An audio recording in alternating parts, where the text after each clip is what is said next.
Alright guys, listen up, because we're about to revive one of the most disgustingly broken builds in Destiny history that is going to allow you to slap enemies in the face like a god and literally melt everything with strong survivability, even whilst 30 to 50 under the recommended power level. So Bungie changed our Hunter's OP Arc Melee build that we had for seasons upon seasons, and there are two main things that they changed. The first is that melee damage is now additive stacking rather than multiplying, but despite this, we'll still see a way over 10x melee damage gain if using all the buffs combined. And the second thing was that they changed ability cooldowns across the game, so now you might throw on your old Hunter build and come to realise that you aren't getting that dodge back from a melee kill or a melee back from dodging near an enemy, and that's because those abilities have changed and are now energy back dependent by your stat level. So for example, right now my Hunter has 45 stat points in the class stat, which isn't enough to refund the dodge from a melee kill like before. So to get that back to how it was pre-Edge of Fate, you need to have a minimum of 60 stats in each, the melee and the class, for this melee dodge loop to start working normally again. Now this build has had some nerfs and buffs which we'll go through in the video, because there are really important changes that you need to be aware of in order to master this build and use it correctly.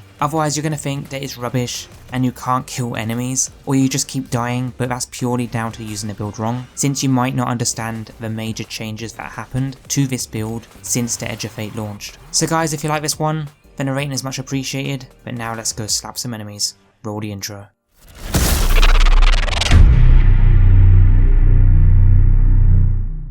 Okay guys, first things first. If you are enjoying these builds here on the channel lately, and you like this one, then you might like some of my other builds, all of which you can find both in my Edge of Fate build playlist or my Mobilix page, which are both linked down below, so go check them out later because you might just find your new best build in there. But with this one today, we are reviving the old classic Hunter Arc Melee build but on the Prismatic subclass that allows you to one-tap most enemies in the game with a single punch, or a few punches. Take this subjugator here for example. Killing this test subjugator in the shooting range is equivalent to almost an entire clip of your heavy Queensbreaker. That is the power of our melee abilities when we're fully stacked out with buffs, so we don't even need to use weapons.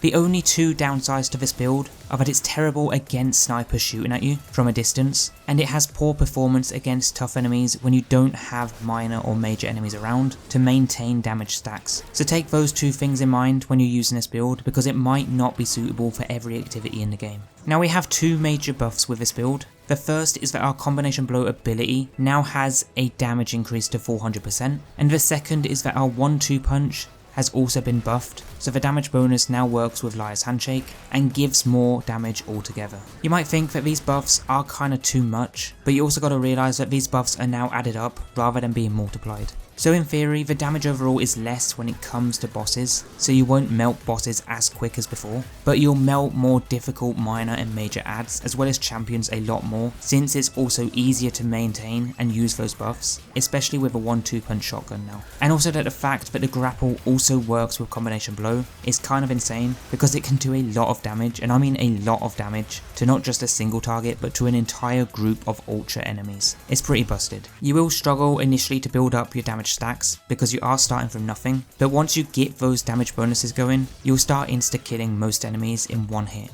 Now basically the way you'll use this build in all content is you'd first dodge near an enemy to slow them and then melee them until they die. It might take a few hits at first, but this will give you combination blow for a damage increase and make you invisible for protection with added health. From here you'll just run around dodging near enemies and killing them with your melee, building up damage stacks, and also using a 1-2 punch shotgun on harder enemies to kill everything. And when it comes to boss damage, you just want to shoot with a 1-2 punch then melee, so shoot melee then shoot melee. But make sure that you're getting your Liar's Handshake buff in, so it's activating and stacking with 1-2 punch. So in that case, it might be better to melee, shoot, melee, melee, shoot, melee, melee, shoot. It might take a while to get used to, but once you start understanding the gameplay loop and how the buffs stack together and work, you'll start to master this build in no time, and it won't be a problem. But to be honest, I'd avoid using this one on bosses just because in endgame, some stomp mechanics can insta-kill you, and if you're not casually killing things, then you're not going to gain much health back to counter the health that you're losing. So just take that in mind, but it is better used as your primary way to deal with adds for high survivability rather than purely for boss damage on its own. Even though it is still good for damage, don't rely on it all the time without combination blow stacks because it won't end well for you. Now there are a few requirements you need to maximize the build's performance. The first is that you need a minimum of 60 stats in both your class and melee stats, and this is purely so that you can maintain that loop of the melee and dodge infinitely. With armor 3.0, it's not difficult to get double 100 stats, even with tier 2 armor like I have. So as a temporary build, you can build this up with tier 2 armor, but eventually you will want to move to tier 3s, 4s, or even 5s so that you can get more stats, since you do eventually want the melee stat to 200 for extra melee damage. The other thing you want, although this isn't a requirement, is a shotgun with 1-2 punch, because what this does is hitting a target with nearly every pellet in a shot increases melee damage for a short duration. So by having this, you'll shoot then melee for another damage buff, and you can play without this on most enemies, but for those big yellow bars or champions, you will want a 1-2 punch shotgun so that you can easily take them down. You can grab this one here from the Crota's End raid as a craftable weapon. It is free for every player, but for the exotic armor you do want a Liar's Handshake, as using your Arc Melee ability or being hit by a melee attack will allow you to follow up with an extremely powerful melee counterpunch that will heal you. Again, this is pretty good and it got buffed, so now it's way better to use against your standard minor and major adds due to the damage bonus.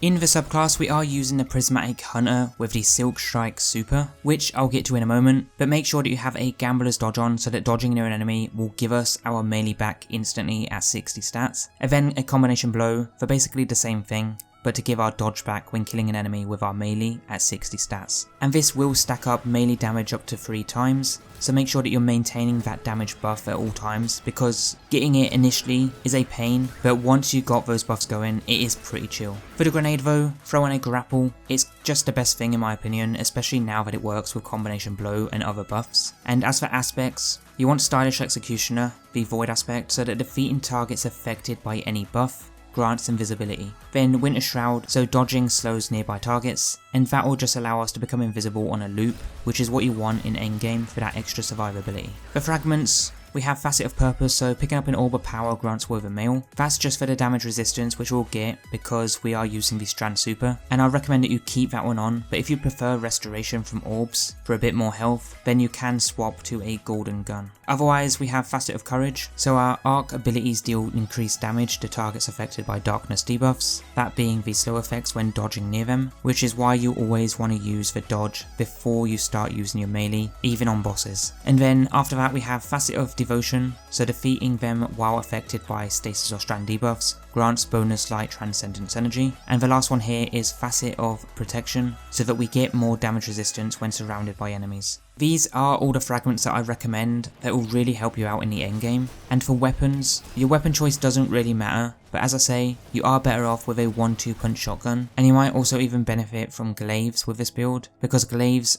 now work with stackable melee buffs. For the artifact perks, these are all the perks that I am using with this build, but the main ones you want are Tightly Woven, so that we get more class and grenade stats when Woven Mail is active. A higher class stat beyond 100 means that we get an overshield, which is always handy, but we also got Shieldcrush, so that our melee does more damage when we have Woven Mail. This might be harder to maintain because you're already trying to maintain combination blow with a 1-2 punch shotgun, as well as trying to slow an enemy before going in to then use a shotgun to then punch. But if you want to maximize your damage completely, then you would also want to pick up an orb right before damage as well. But you would have to do all of these in a set order and very quickly. So if you wanted the best complete damage, you would generate an orb, pick up the orb, melee an enemy for the Liar's Handshake buff, damage them with a tractor for the 30% debuff, then slow them by dodging, then use a 1-2 punch shotgun on them, and then melee again, and trying to do all that within a couple of seconds to maintain those buffs is quite hard to do, so it might just be best to stick with the simple version and just run around with your melee, dodge and 1-2 punch shotgun, as that will be much easier to use and maintain.